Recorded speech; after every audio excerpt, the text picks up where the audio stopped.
Hi guys, and welcome back to the channel. In today's video I'm gonna show you how you can make your Instagram profile private. So let's start our video.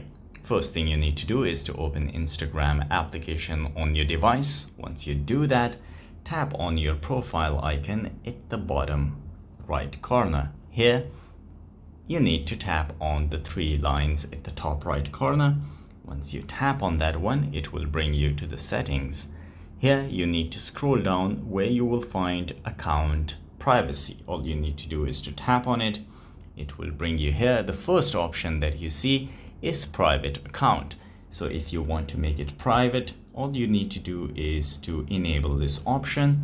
This window will pop up. Switch to private account. You need to read all these things before tapping on switch to private, and that is it. Your account will be switched to private. So guys, if you liked the video, don't forget to subscribe. I will see you in the next video. Till then, take care.